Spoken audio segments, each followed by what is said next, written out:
Is Chrome. Mark prefers Firefox. They typically be the best browsers to use.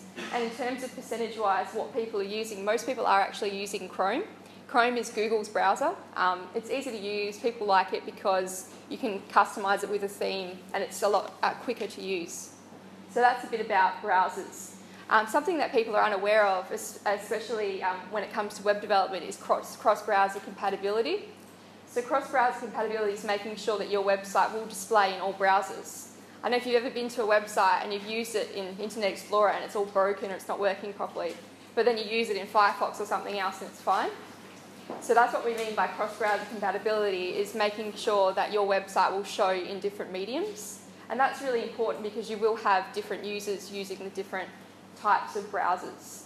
One of my friends works in Telstra's web development department, and he mentioned that regarding Internet Explorer, they're looking not to support that anymore, the oldest versions of Internet Explorer, simply because it costs so much to make your website compatible with so many different versions of Internet Explorer that they're trying to set the trend and get people to upgrade their browsers. So that was interesting.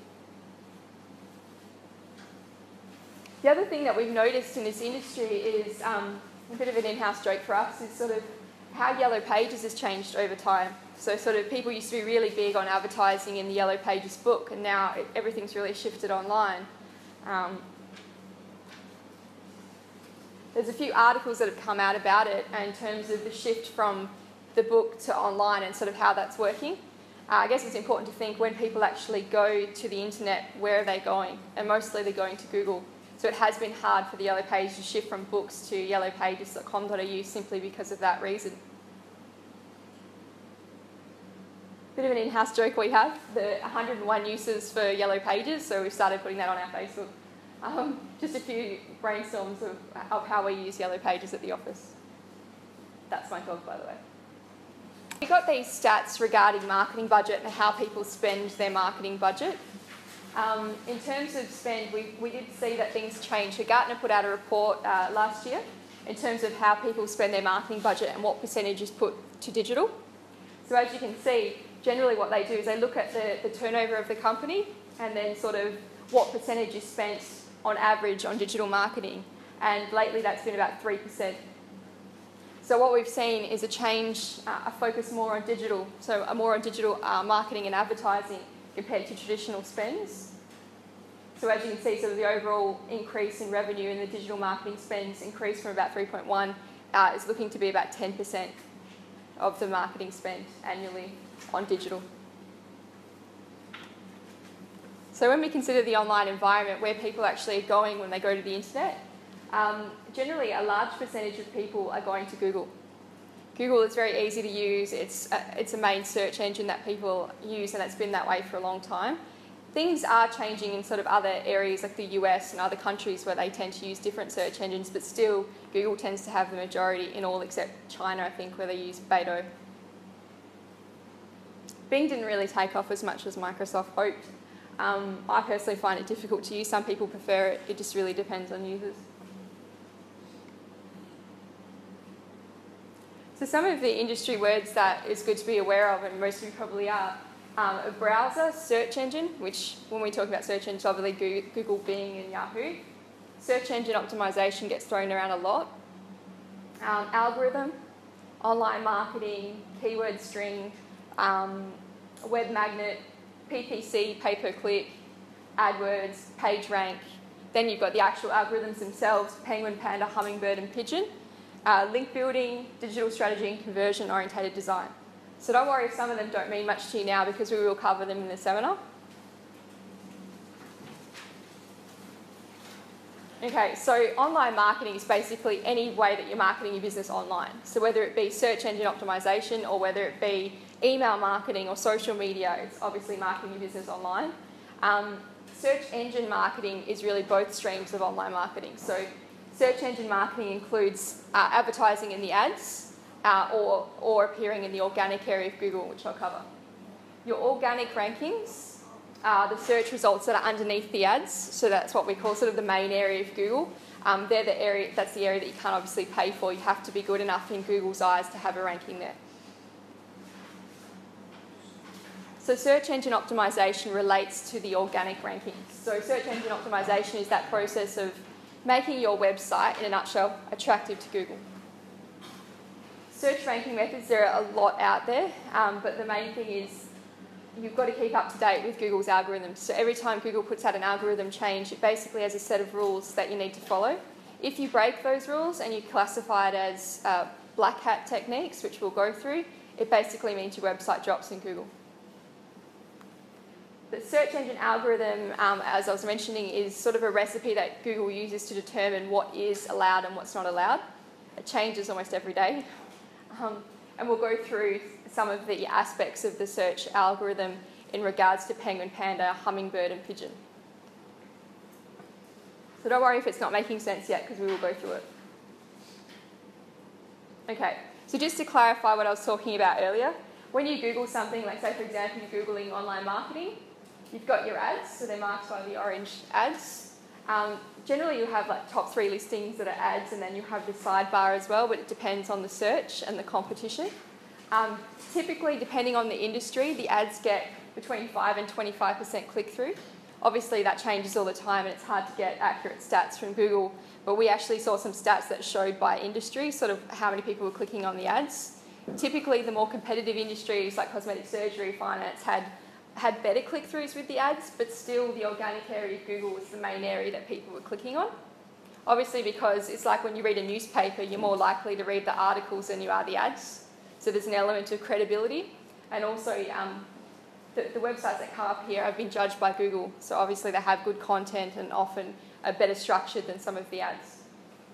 So typically it is focused on sort of towards the top of the page or the organic spot where people will actually click. So if you're on page 1 of Google, it's a good thing and you want to be towards the top, but it's still good to have a page 1 ranking even if you're towards the middle, because it depends on the quality of that ranking that you have.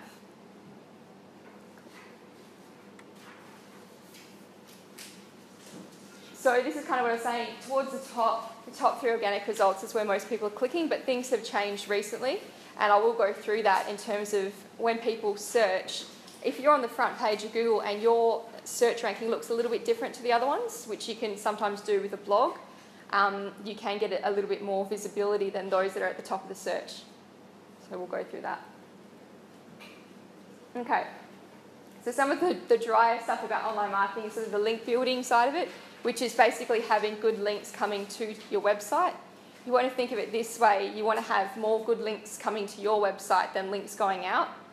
And typically a good link is a website that has a page rank, a good page rank, which we'll go through. It's what Google views the importance of that website as, and it's generally a ranking out of 10. So we'll go through that. What you want to stay away from, and this is what was typically done 5 years ago, is link farms, when you're getting all these dodgy links coming through to your website. A long time ago it used to be like adult sites or sites with a lot of traffic that were linking to your website, and it reduces the credibility of your website in Google's eyes. Your digital strategy should be your overall comprehensive strategy for your company as to what you're doing online. So to include, you know, the search engine optimization, the ads you do, social media, anything that's online, including email marketing. One thing that people forget is you don't just want to bring people to your website, you want to make sure that they actually convert, and that's what conversion-oriented design is about. You can get a website as cheap as $500, or you can build it yourself for free on Weebly or Wix. But what you've got to look at is whether, when people come to that website, are they convinced enough to buy from you? Are they convinced enough to contact you? And that's what we focus on with conversion-oriented design. It's sort of the eye-level movements. There's a lot of research on heat mapping where people actually look when they look on a website, and that's a factor of that. Just pass you over to Mark. Every day, every time you type in a search, for millions and millions of searches every second. And the way they do that changes all the time. A new website is launched. Last time I think I checked, it was about every 1.6 seconds. And Google crawls the web, I think, every 1 to 2 weeks on average, so depending on where it is. So that's why you see different results when you search. The ads work a little bit differently. It's more of a bidding system, but we won't go into that too much right now. what Google uses to determine the best result for what you've typed in is called Google's algorithm.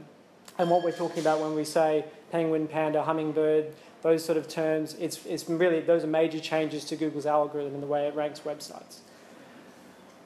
Google is about giving you the best results for your search. As Matt mentioned, they consider over 200 factors, so stuff that's on the page, but also stuff off the page. So external factors, how your website sits in the web, how it's related to other sites, takes all of that stuff into account. And unfortunately, we don't know what all those factors are, otherwise we'd be extremely wealthy. We do our best to guess and put forward the best website we can for Google. The other thing Google is very big on is fighting spam. So as Christina mentioned, people who are using what you call black hat techniques or spamming or just basically dodgy ways to try and artificially bump themselves up the page rank in Google. So some of Google's major updates, like Penguin in particular, are specifically designed to cut down on those sort of dodgy strategies like spammy backlinks, link farming, those sort of things. So you're actually getting genuine results when you search. Now, they mentioned PageRank, and PageRank is an element of how Google judges the value of a website. So PageRank relies basically on the democratic nature of the web. So what Google will do is analyse a particular website and judge it out of 10. And it's based on a lot of different factors. If you had a lot of websites that were, say, you know, a 5 or a 6 out of 10 linking back to you, that's saying that quality websites believe that your website is a good website. So that's what we talk about when we're saying having good links coming through to your website is other sites with a good page rank. So if you want to check out what the page rank is of your website, you can actually download a tool. So this is just a screenshot of our website. You can have a look sort of what the page rank is out of 10. So you can get a little add-on to your browser. So say you're using Google Chrome or Firefox, you can just Google extension PageRank or PageRank add-on, and generally you'll find a download for it. Once you download it, it'll pop up at the top, and then any website you look at, you'll be able to see what the PageRank is. So basically, PageRank is important. It's not the be-all and end-all. Just because you have a good PageRank, your website still might not be ranking, but it is a good indicator of the strength of the website. You can only page rank your own website, is that right? Sorry? You only page rank your own website? Can you page rank anyone else's website? You can check anyone else's website. You can't actually rank them. Like, the PageRank is determined by Google. So if you get that add-on, they'll tell you what it is. But yeah, any website you look at, if you've got this at the top of your browser, you'll be able to see what they are. So to give you an idea, there's some huge brands out there. Our website is actually 6 out of 10, which doesn't sound amazing because 10, you know, you want to be 10 out of 10. But the only things that are 10 out of 10 is Facebook's a 9. Google itself is an 8 out of 10. So to be somewhere in the middle, like a 6 is actually a really high score. Our website is on par with all these brands. So last time we checked their page rank, these are the Australian sites were under 6 out of 10. And our website's actually better than these brands in terms of page rank. So you can see sort of how interesting it is in terms of how Google will view your site and sort of things that you can do to make sure it ranks better and has a better page rank. Now here are some of the things that we're talking about in the video which will affect your rankings. So we want to be really careful that what you do with your website doesn't affect how it ranks. So you may have a provider looking after you, and then you can do a few things which could cause your website to fall down in Google. So what I want to talk about is white hat versus black hat techniques. What they are is basically Google says these ones are approved, these ones are bad. So generally the ones that are bad, it doesn't mean that they're bad forever, like they'll change, like something that used to be good might suddenly become bad. So it's a lot to keep up with, and that's really what our R&D team does. Is we've got 50 staff just dedicated to sort of changes in Google. So there might be a certain practice, like 5 years ago we could build a one-page website. Nowadays Google will frown on that as black hat techniques because it's not, it doesn't have enough content, doesn't have extra pages, so it changes all the time. About 6 years ago when I used to write SEO copy, you could use keywords however many times you liked in the copy. Now they say under 1% for a particular keyword, otherwise it's classified as spam. So the rules change as to what's good and what's bad all the time, so it's really hard to keep up with. But basically, the white hat stuff is good things. It's good things regarding your website. So making it have, the right sort of content for your users, making it a genuine site that users can easily navigate, conforms to the guidelines. You're not doing anything to try and trick Google. So a few years ago, people would try and trick Google. They would have, a white page, and then they'd put keywords in white in the background to try and have lots of keywords on their website. And Google's smarter than that, so their algorithms change all the time. So you can't try and trick Google with the wrong thing. So some of the consequences of doing the wrong thing by Google is there's huge penalties. So your website could actually be blacklisted from Google, which happened to a few companies. BMW Germany in 2006. Google wasn't that strict then either. If you did a search for BMW in Germany, you couldn't find the company anywhere in Google. That's because they did something wrong. So Matt Hart's actually commented on that. So there's a full blog in there if you want to read it later as to what they said about why they blacklisted BMW Germany. So it's really interesting.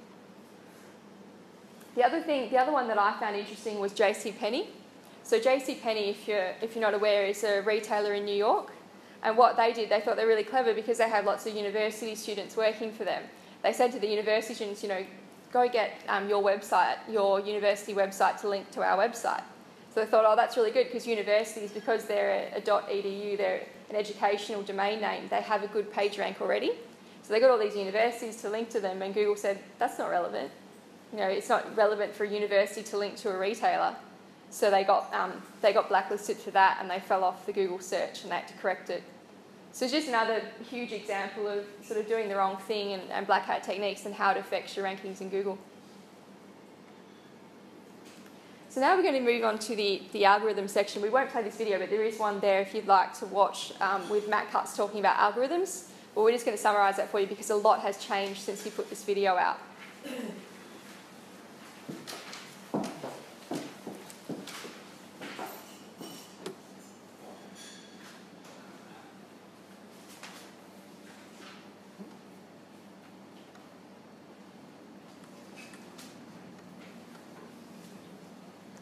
Technical issues. So we'll start with the main ones, and you may have heard of these before, Panda and Penguin. Panda is an update that was first released in 2011, and they've released several iterations of it since then, and they're continuing to release versions of it.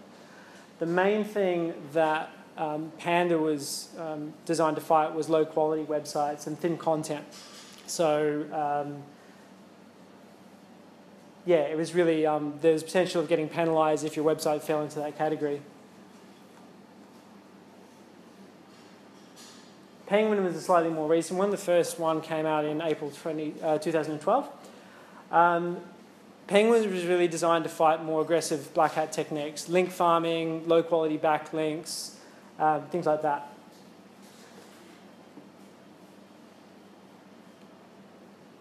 Hummingbird was one that you may have heard of, came out at the end of last year.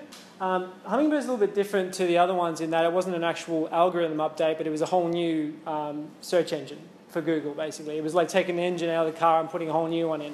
It's designed to make the searches faster, more relevant, and it was done, I think it was Google's 10-year anniversary, which was part of the reason they did it at that time, because things changed so much in that space.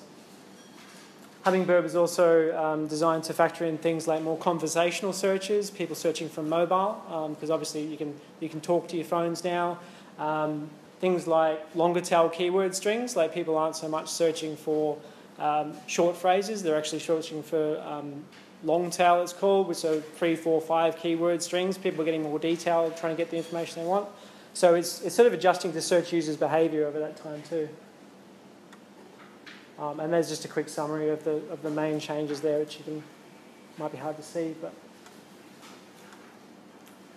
And then just a bit more detail, which you can, if you wanted to look at in your own time and do more reading. So this was Panda 4.0, which was the latest version of Panda to come out last year. Some of the websites that were hit really badly by this included eBay, because I don't know, you probably don't notice as much, but it used to be a case when you search for something, eBay would always come up in search results. And Google decided that wasn't really a good thing and it wasn't giving the most relevant results to people, so that was actually eBay lost rankings as part of this update, which is a major website, and a few others. Panda 4.1, which is another minor update, once again targeted at low quality content. Penguin 3.0 came out end of last year as well, and once again to target those low quality backlinks. So Google are refining things all the time and tweaking and making changes. They don't really tell anyone what they're going to do either. Everyone's sort of got to guess and try and work out and try and please them. So it does make things very difficult. This was a particular case that happened end of September, October last year. As I said, Google doesn't tell you what's going on. Around this time, they actually released 3 algorithm updates all around the same time. And the web community, webmasters, went quite crazy for a while because everyone was trying to work out what was happening. It sort of looked like a Panda update, it looked like a Penguin update.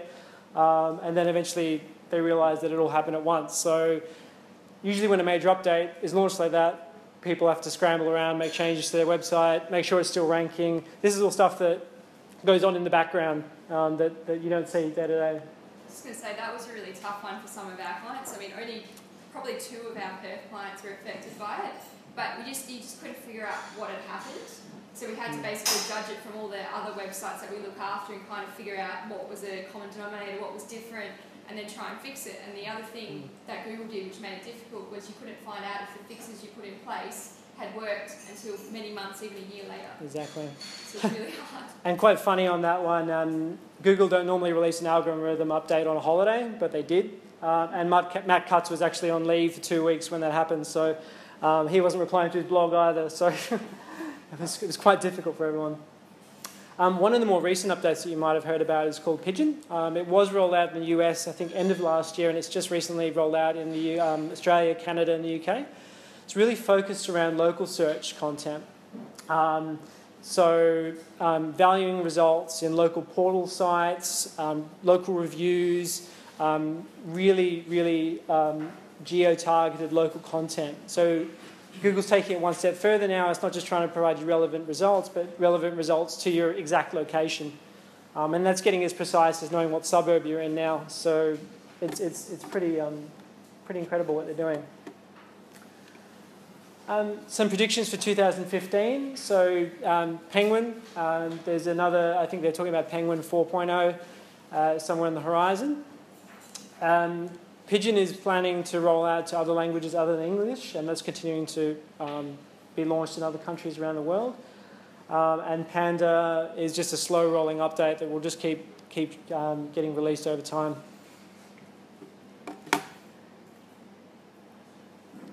And there's also mobile search, which I'll go into a bit more detail in the mobile section, which are some of the major changes for 2015. Just to give you a bit of an idea, we've identified some of the major ones that have happened, but just to show you how many updates happen over a typical 12-month, 24-month period. Each of those coloured lines is a significant update in Google. So you can see, I don't know if you can see from the back, but some are marked as Panda, some are marked as Penguin, and other. And you can see the way a website's traffic can fluctuate. Some are directly related to the algorithm changes, some not, but yeah, that's what we have to deal with as far as Google changing their mind.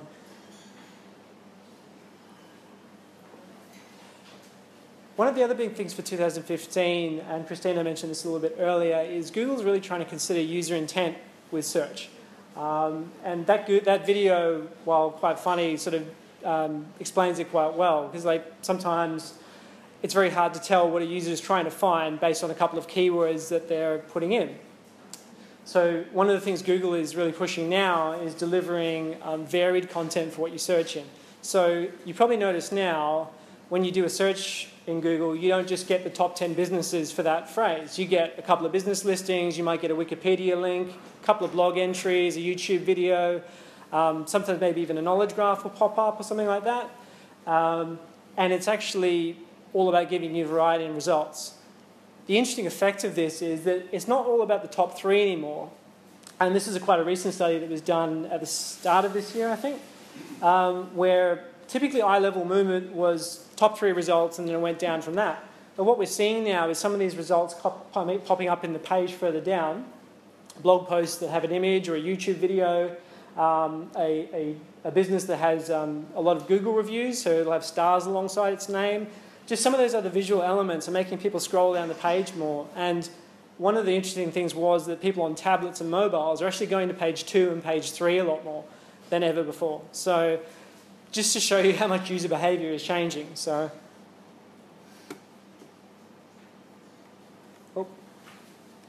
now the knowledge graph I mentioned, this is an example of it here. So if you're searching for a topic that Google deems as, there's a lot of widely accepted knowledge on it, like Hugh Jackman, for example, it'll probably pop up with additional factual graphs, Wikipedia data, things like that. This sort of ties in a bit with conversational search in Google now. If you say something like, how tall is Michael Jordan, it'll say Michael Jordan is 6'6", or whatever. That comes from that knowledge graph because it's an accepted fact. Something else Google is trialing sometime in the future is medical results in search, which hasn't quite rolled out yet. But what they're doing is they've found obviously a lot of people are trying to self-diagnose through Google, which is not a good thing, don't recommend it. But what they're actually introducing is a team of doctors who will have be contributing to a panel and monitoring these results. So you actually get reasonably qualified medical results coming up and flagged as such in Google. They still recommend not to follow it 100%, but it's just interesting that they're trying to give you that quality of content again.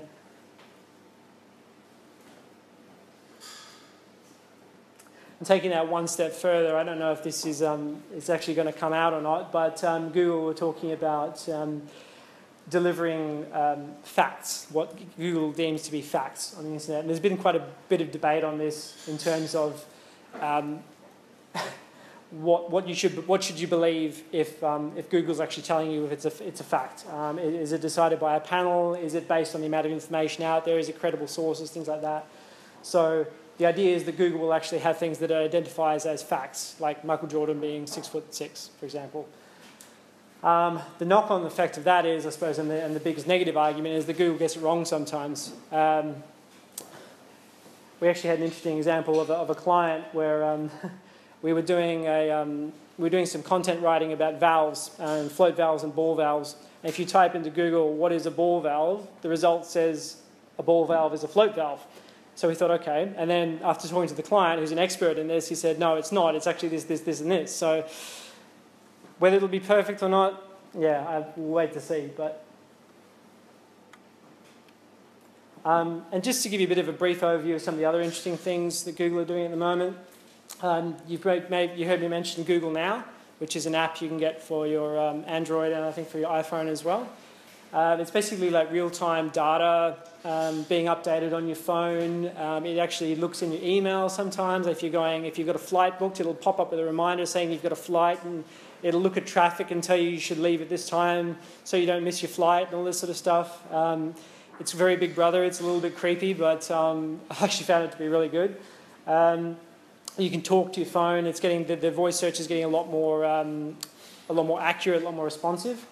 It'll even pop up with little reminders and say, oh, it's this much time to work based on the traffic. And the way it does the traffic now and the way it gets so accurate is because of the amount of Android devices that are on the market. Everyone has put your hands up if you have a smartphone. Like I'd say most people have a smartphone, or more than one. Each of those devices is effectively a tracking tool for Google. And it uses that in its Google Maps and traffic data to determine if there's a slight change in traffic. It'll even color code sections of road if they're slow moving or something like that. It'll suggest alternative routes. It's like all this is already at our fingertips. And they're talking about introducing these systems into cars not long in the future as well. And that picture down the bottom left there shows an example of like where Google has tracked someone over the last. That was my driving actually. That was yours.